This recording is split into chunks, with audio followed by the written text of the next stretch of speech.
반갑습니다. 내 가족의 사건처럼 하나하나 최선을 다하는 법무법인 이현입니다. 누구나 법적 문제가 생기면 심적으로나 경제적으로 큰 부담을 갖게 됩니다. 혼자서 해결해 보려 하겠지만 만족스러운 결과를 이끌어내기가 쉽지 않죠. 여러분의 정신적인 고통, 금전적인 어려움을 이해하며 이현의 법률 상담 시스템을 통해 도움을 드리고 있습니다. 의뢰인의 문제는 하나의 사건이 아니라 한 사람의 삶이라는 마음으로 면밀하게 분석하여 해결의 실마리를 찾아드리겠습니다. 자, 그럼 오늘의 주제인 미성년자 절도에 대하여 함께 알아볼까요? 반사회성이 있는 소년에 대한 보호처분 등을 규정하고 있는 법률을 소년법이라고 합니다. 소년법은 환경의 조정과 성행의 교정에 관한 보호처분을 하고 형사처분에 관한 특별 조치를 함으로써 소년의 건전한 육성을 기하기 위한 목적으로 제정되었는데요. 소년범은 정신발육이 미숙하므로 성인범보다 교화 등이 용이하며 원대한 장래가 있고 범죄의 습성도 깊지 않습니다. 그러므로 소년 사건을 소년 보호 사건과 소년 형사 사건으로 나누어 특별 취급하고 있죠. 19세 미만의 자를 소년으로 규정하고 있으며 10세 이상 14세 미만의 소년을 소년 보호 사건의 대상으로 하였습니다. 형법상 타인의 재물을 절취하는 것을 내용으로 하는 범죄를 저지를 시에는 6년 이하의 징역 또는 1,000만 원 이하의 벌금을 받게 됩니다.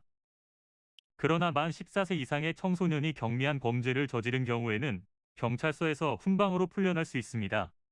죄가 가볍고 피해자가 없으며 본인이 잘못을 뉘우치고 있을 때 경찰서장이 훈계를 하고 보내주는 것이죠. 만 10세 이상에서 14세 미만의 청소년이 범죄를 저질렀을 때는 법원에 소년부로 회부합니다.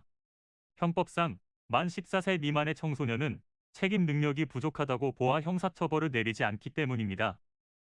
지난해 소년보호 사건으로 접수된 모든 사건 중에서 가장 많은 비율을 차지한 죄목은 절도였는데요. 청소년 절도가 그만큼 청소년 범죄 중에서도 큰 비중을 차지한다는 것을 알 수 있습니다. 초범일 경우 보호관찰 처분이 내려지게 되지만 초범이라고 해도 계획적이거나 2인 이상이 특수절도 행각을 벌이는 등 죄질이 나쁘다면 더욱 중한 처벌이 내려질 수 있습니다. 미래가 아직 창창한 청소년으로서 범죄에 휘말려 좋지 않은 꼬리표가 달리지 않도록 법률적 조력을 구하여 다시 한번 범죄의 길로 빠지지 않고 건실한 생활을 할 수 있도록 관심을 가져야 할 것입니다. 이는 간단히 분석될 문제가 아닌 경우들이 대부분이므로 꼭 법률적인 상담을 받아보는 것이 현명하다고 볼 수 있습니다. 그리고 가능한 한 긴 싸움이 되지 않도록 최대한 빠르게 조치를 취하는 것이 좋습니다. 미루면 미룰수록 사건에 대한 난이도가 높아질 수도 있기 때문이지요. 가벼운 병도 방치를 하면 상당히 무거운 병이 되듯이 이 또한 역시 사전에 바로잡으셔야만 간단한 조치로도 해결할 수 있는 가능성이 높아지는 것입니다. 여러분이 골머리를 앓고 계신 그 사안, 저희 법무법인 이현에게 알려주세요. 이현의 법률 상담 시스템을 통해 든든한 지원군이 되어드리겠습니다. 간혹 변호사가 아닌 사무장 등과 상담하는 줄로 오해하시는 분들이 계시는데 이는 전혀 아니며 저희 법무법인 이현은 변호사와 1대1로 상담이 이루어진다는 점을 다시 한번 꼭 알려드립니다.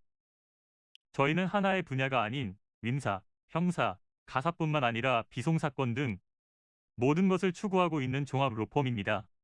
가장 궁금해하시는 사건의 해결 가능성과 해결의 키포인트, 예상되는 문제점과 해결 방안 등을 총망라하여 종합적인 시각으로 안내해드리고 있습니다. 보다 정확한 상담을 위해 전국, 전 지역 상담 접수를 먼저 실시하오니 해당 화면에 보이는 번호로 먼저 연락을 주시면 친절한 안내를 도와드리도록 하겠습니다. 인터넷으로 법무법인 이현을 검색 후 홈페이지를 살펴보시고 와도 좋습니다. 언제나 의뢰인이 처한 상황을 이해하며 그 입장에서 생각하겠습니다. 저희는 법무법인 이현이었습니다. 감사합니다.